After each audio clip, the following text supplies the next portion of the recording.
Today we're going to be talking about how to create content in the Windows Media format. So you've actually seen some of the great audio and video content we have. Now, how do you go about creating this? We're going to sort of give you an overview of the basic tool set, and also later this afternoon in the content creation track, we'll have a more advanced drill down and also talking about some of the partners as well. But first I want to talk about what is Windows Media, what type of tools do we have available to help you encode live content or convert perhaps stored content into our format. Talk about some of the different terms you're going to be hearing and, give you a quick reference on this. And also the Windows Media SDK very briefly, how you can do some automation here. So we're going to first spend some time on the slide and really sort of bring all these different pieces together. In this slide, we really work to go and have three different stages here. We have on the far left-hand side an authoring stage. This is where you're actually going to be capturing the audio and video content and making that available for streaming. Distribution, you'll actually stream it from a Windows Media server. And then for playback, this is where you'll actually be viewing it on a Windows Media player, on a Windows platform, or Macintosh, or perhaps a portable device itself. Now, very often, you will actually capture perhaps a live event, something much like this. So you'll actually point the video camera at the presenter. You'll attach that video camera to an encoder PC using a video capture card. We'll talk more about that in this presentation. And then stream that live to a Windows Media server. At this point, a user at home or on the corporate intranet can basically sort of browse through a web server, find a listing of different events they're interested in watching, and when they click on it, it'll basically launch the media player, connect to the stream, and stream that down. So that's one scenario where I'm going to capture live content, stream it to the media server, and then down to the end user. The other scenario might be where I have a lot of on-demand content. Perhaps I have AVI files, for example, that I've captured to disk, maybe from a videotape source, or perhaps I have CDs that I want to rip into the Windows Media format. I'll simply do that all on an on-demand station. Effectively, I can do that offline, and then when I'm done, I can batch copy that up to a Windows Media server and make that available for streaming as well. We'll talk today about some of the tools that are available, and later on we'll be getting into things about how you go about streaming that and how you develop websites to integrate this into your presence. So, if you want to create content in Windows Media today, what tools are available? Well, we've really worked hard to make a comprehensive suite of tools available for download off of our website. All of these are free as part of the Windows license that you have. And the Windows Media Encoder is the core tool for capturing live presentations or live events. The Windows Media On-Demand Producer is more suited towards editing a file that you have perhaps in WAV or AVI format, maybe doing some basic editing capability, trimming the video, and then encoding into the Windows Media format. We have a tool called the Windows Media Author for creating slideshow type presentations. So if you maybe need to stream some high quality presentations to users on slow connections, the Author is a great tool for doing that. We've done some great work with PowerPoint 2000 to enable live presentations and also recorded presentations as well. You'll see a demonstration of that. And then also we work with Terran Interactive to make a free version of their Media Cleaner program available off of our website. And you'll be learning more about the Terran tool as well in the advanced content creation. All of these provide everything you need to essentially either capture live content or to edit content or to create great presentations as well. And once it's in the Windows Media format, it can be played on the media player, it can be streamed off of a media server, it can be downloaded from a web server, or put on a CD-ROM. Any way you want to make that available to the user. All of these tools have support for our latest audio and video codecs, Windows Media Audio and MPEG-4. Intelligent streaming capability, or the ability to encode multiple bit rates of video into one file. And it also enables synchronized multimedia, the ability for you to synchronize external content, perhaps on a web server, with your audio video itself. We'll also be talking more about some of the great third-party tools in this space, so you have a selection beyond just what Microsoft offers for creating your content. So first of all, we talked a lot about the Windows Media format. What exactly is this when we say Windows Media? Well, the file format is one piece. We use a file format called the Advanced Streaming format, which allows you to contain multiple streams of audio and video data, and it handles synchronization between those two. So effectively, I can have audio data that's compressed with one codec and video compressed with another. Most typically, Windows Media Audio compressed audio and MPEG-4 compressed video that are synchronized very tightly together. Now, one person had asked during the break, how this relates to MPEG-4, the file format. Well, effectively, because we're using the advanced streaming format, we allow you to use whatever the best audio-video compression is, and we allow you to change that and adapt that to your needs and your content. So effectively, the ASF file format contains the audio-video data, handles synchronization of that, and it gives you choice among many different codecs. The codec itself, codec is short for compressor or decompressor. Effectively, it's a software algorithm for compressing audio and video data. Today, we support a wide variety of codecs, but you'll find most commonly used really three core codecs. Windows Media Audio, which is great for music and mixed type of audio. The MPEG-4 V3 codec for compressing video from modem speeds to broadband speeds. And if you need to go and maybe stream voice content on low data rates, we find the Cipro ASIL codec is ideal for that. This is actually optimized for voice content and actually can be encoded from as low as 6K to as high as 16 kilobits per second. But any of these codecs can be used with Windows Media, and all of this content can be protected with our digital rights management system. So you can encrypt the content and you can distribute it through the web, through streaming, through CD, or any other mechanism requiring users to get a license the first time they play that content. And finally, talking about Windows Media, there are protocols involved as well. The mechanism for a player to communicate with the server and stream that data down. We support a variety of protocols, including HTTP streaming as well. So effectively, the media player is able to get access to content through firewalls or proxy servers or the types of systems in between. Now, continue to talk about some of the different terms you're going to be encountering today. Very often, you're going to see files with a .asf extension. This means this file is in the Windows Media format, and it's capable of being played back from a media player. It can be streamed from a Windows Media server, or it can be played in many of these other applications as well that support the Windows Media format. But we've also introduced a new extension called .wma.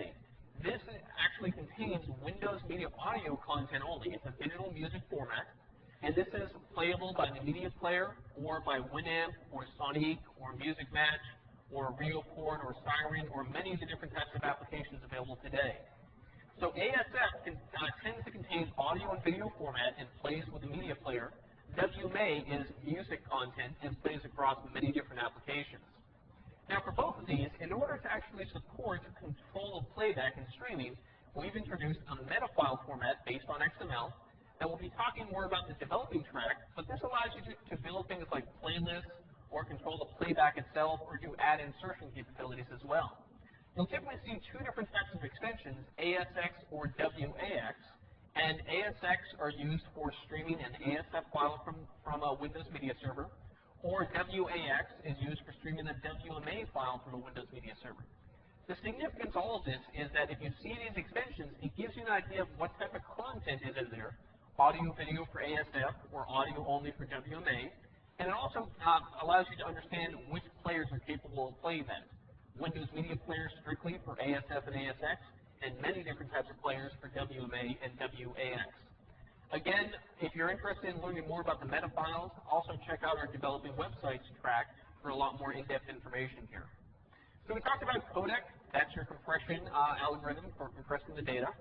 DRM is sort of a blanket term for digital rights management, the process of encrypting and protecting content and acquiring a license. MPEG is essentially a standard based on the Motion Picture Experts Group, a standards body for defining the MPEG standards, including MPEG-4. And there's different protocols we'll be talking today about as well. There's MMS, the Microsoft Multimedia Server Protocol. This is used between a Windows Media Player and a Windows Media Server. The MMS protocol is used to connect to a media server and also govern the data flow itself. It's a control protocol and a data protocol. So the player will actually start to stream data from a media server, and if the media server detects the player is having problems receiving the data fast enough, maybe the internet becomes congested, then it adapts automatically. It's the MMS protocol that enables us to do this because it has the intelligence about the user's connection and what type of performance they're getting. Now the MSPD protocol is the second protocol we use for encoder-to-server communications. So effectively, if you want to have a media player connect to a media server, you use MMS, and a media server connecting to an encoder, we use MSPD. We have a second protocol because this is more adapted for encoding, and it provides all the information, whereas the media server protocol will adapt to network conditions. So it's protocols suited for a particular purpose. And then finally, we're all familiar with HTTP, which is widely used for accessing websites today. Well, the nice thing about HTTP is it's become really, in a sense, a universal protocol. Just about every firewall and every proxy server out there lets it through. So if you're publishing content on the internet, you want to make sure that users perhaps inside a corporate environment are able to get to your content. Well, in this case, if you install a media server and enable HTTP streaming, guaranteed they will be able to get through that corporate firewall and get access to your content and be able to stream it as well. All of these things we'll be talking a little more in detail as well as we go through things like the developing content or the hosting Windows Media presentations as well. So talk about tools. The Windows Media Encoder is probably our primary tool that you use for live events. It's a very friendly application. You essentially start it up and walk through a couple of wizards, specify what type of content you want to produce and what data rate, and then it configures itself and allows you to start encoding right away. You can also mix URL clips into the content itself. So maybe if someone is watching a video clip, like maybe a presentation, you can actually enter into the encoder, this is the time to change to slide number 2 or change to slide number 3. Those are examples of things you can do with the encoder, and on top of the encoder, we've built higher level solutions like the PowerPoint 2000 product itself. Now, the encoder also can be used to convert files on the disk, like an AVI file or a WAV file or MP3 file, into the Windows Media format, or you can use tools like the on-demand producer we'll be going into more detail. But let's first of all take a look at an example or a demonstration of the Windows Media Encoder doing a live capture scenario. So in this case, I'm going to start up the Windows Media Encoder on this machine. I actually have a video camera attached to this machine using a Winoff video capture card. And I'm just going to select a quick start template. And at this point, the encoder is going to show me a variety of different quality levels I can encode data to. For example, do I want to encode audio-only data? And I can choose, the data rate. I can encode voice-only content as low as 6.5 kilobits per second. Or I can do maybe 56 kilobits per second high-quality stereo music. Or in this case, I'll encode some video. So I'll select 56K dial-up modem video. I'll click OK. It'll configure the encoder with the codec settings and all the optimizations for that particular data rate and quality level. And all I need to do now is just go and click play to start encoding, and this will turn green to indicate that I'm on the air. If I select a preview window, I can actually see what the video from my source is going to look like. And here we can see the picture from the video camera. And also, down below, I have information about the connection. This is how a media server would connect to the encoder to actually pull the video from the encoder itself. Now, not only can I connect a media server to the encoder, but I can also connect a media player to the encoder as well. In this case, I'm going to tell the media player to start up, actually connect to the encoder, stream some audio and video down, and play it. This is great if you want to perhaps do a very small-scale type live event. Like perhaps inside a corporate intranet or work group or department type presentation, I don't even necessarily need a media server for this, because I can stream to up to 15 users directly from the encoder itself. So as you can see, it's very, very simple to get it up and running and walk through it and produce a live event. If I want to go into more detail, I can actually walk through custom settings. So I'll select New here. Custom settings. It'll ask me, do I want to encode from a live source or a stored file? It'll ask me, do I want to capture audio data or video data? I'll select both. I can choose whether I want to encode multiple bit rates of video or a single bit rate. And for multiple bit rates, here's where I can choose if I want high bandwidth or low bandwidth video to be captured. I can choose the codecs I want, both for audio and video. And under the codecs, I can also choose more advanced parameters like what image size I want, what frames per second I want, and also any sort of buffer I want to put into the video itself for optimized capture. I can specify whether I want to stream this out into the network, or I want to archive it to a file, or do both. And finally, how a server or media player is able to connect to the encoder, which protocols and which port number I want to run this on. When I'm done, the encoder basically configures itself again. I can save this into a configuration template for use later on, and then just start it up and start encoding right away. So that's a real great demonstration of the Windows Media Encoder and how you can go about encoding content live on that. We'll go back to the slides. And I want to talk quickly about what is the type of hardware you need for encoding.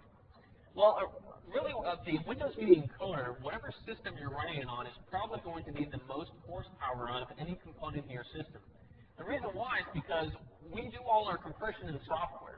One of the great things is you don't require any sort of add-on hardware board for doing MPEG-4 compression. With MPEG-1, you would typically spend a couple $1,000s to do this. With Windows Media, you can use your Pentium PC. However, the higher quality, the higher bitrate you want to encode at requires more processing power. If you want to encode maybe a 20 kilobit per second video, you can do that on a low-end Pentium 2. But if you want to do perhaps 300 kilobits per second, you may need a faster Pentium 2 or Pentium 3 processor. The more processors you add to the system, the faster it'll be, or the higher data rate it's able to capture to. For live encoding, there's a certain amount of processing power required for real-time encoding. For on-demand content, if you want to encode data faster, just add more horsepower itself. For an operating system, the encoder itself will run on Windows 95, 98, NT4 Workstation, or Windows 2000 Professional. We typically recommend NT4 or Windows 2000 as it is a more robust operating system, but any operating system is fine as far as the encoding services. And then you'll probably also need an audio and video capture card if you want to capture maybe analog data from perhaps a video camera or a Beta SD deck. Today we actually support and have tested and support about a dozen different video capture cards, but in all our testing we found that the Osprey 100 card yields the best results. Costs about $200 in the US or less, and the Osprey card allows you to capture the video data, and you'll then need an additional sound card as well. Typically, you can use your onboard sound card. Any Sound Blaster 16 card is sufficient. Or if you're buying something new, you may want to buy the Sound Blaster Live card as well, which provides a very high-quality audio capture capability. Now, another tool we have as well is the Windows Media On-Demand Producer. What we found is very often customers were taking perhaps a videotape and actually first capturing it to the hard disk into the AVI format, and then editing the video before they encoded it into the Windows Media format. And when we spent some time, we found that people were really spending a lot of time doing simple things like trimming the video or adding markers or script commands into the stream itself, the ability to maybe add closed captioning or bring up a URL at a particular time. So we spent some time and worked with Sonic Foundry to develop a tool called the On-Demand Producer that enables you to do all these basic editing capabilities free of charge. It's a free tool for download off of our website. So I'll give you a brief demonstration of the On-Demand Producer and how you can use this. So in this case, I'll start up the On-Demand Producer, open up an existing video file I have, it'll load it in, and also go and show me below a storyboard of the video that I have. I can actually drag my mouse across this video and actually look at what the quality is going to be, or I can zoom in and find a specific frame that I may want to get into detail here. Now, very often you'll probably capture maybe from a videotape into the AVI format, load it into the On-Demand Producer, and you want to trim the video. You want it to start at a specific point.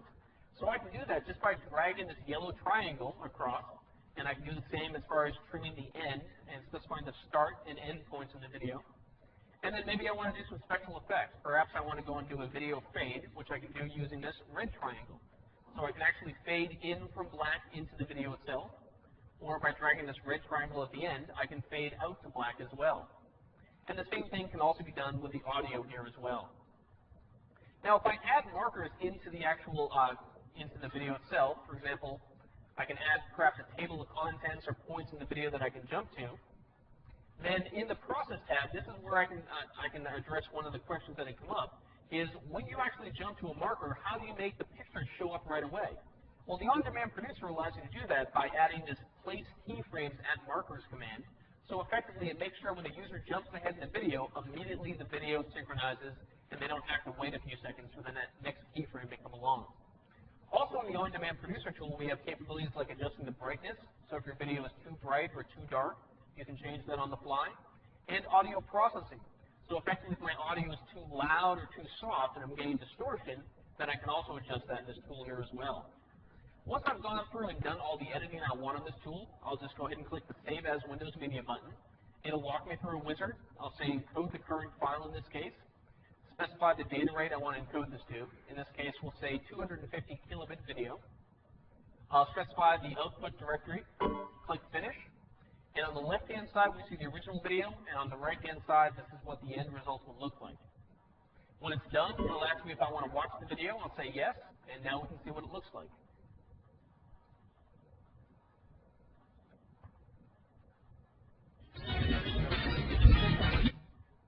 Let me play that again with the sound here. So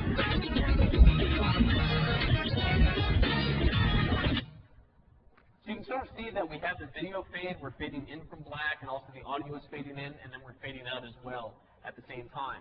Here we have our marker support, so we can jump around within the clip, and we can do some additional processing as well on that. We'll go back to the slides here. Now, if you spend some time with the Adobe Premiere product, which is a very popular tool for editing video on a PC, the good news is that we also have an export plugin available for it that allows you to install this on your machine with Adobe Premiere, and so you can stay in the Premiere environment. So you can be editing your video, perhaps merging different clips together, and then being able to export into the Windows Media format itself. This is based on the encoder, so it's very, very fast and optimized, and it's very simple as well, so you can select some pre-configured templates or create your own for your own purpose. Now, in the corporate space, we found that streaming video is becoming very popular, but, of course, corporate customers are not spending a lot of time creating music videos and such. Really, the most popular content we see inside the corporate organization tends to be presentations. Very often, people are giving presentations with PowerPoint slides, and people want to capture the audio and the video of the presenter and synchronize it up with the slide deck automatically. Well, to make this easier, we've worked with the Office 2000 team to add a new feature into PowerPoint 2000 called Presentation Broadcasting.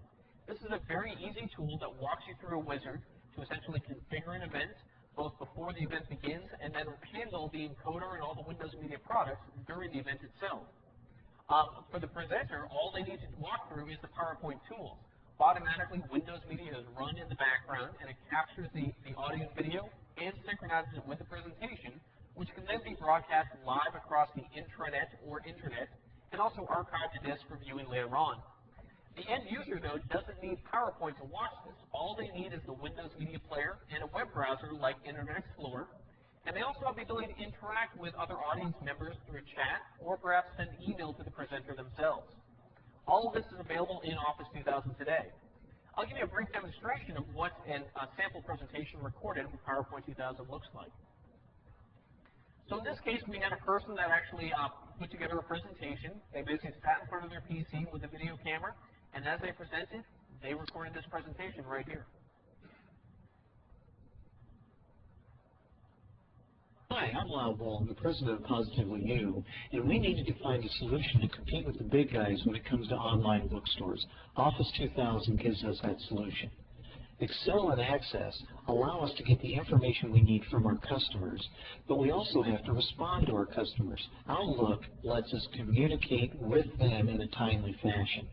All of this works well in Office 2000 because it saves time. It's easy to use and it's easy to learn. Once we've learned it, though, we still have to get it to the web. How do we do that? Very easily. Any application in Office 2000 can go directly to our website. In a matter of seconds, we can respond to the competition and to our customer needs. That's what allows us to compete with the big guys.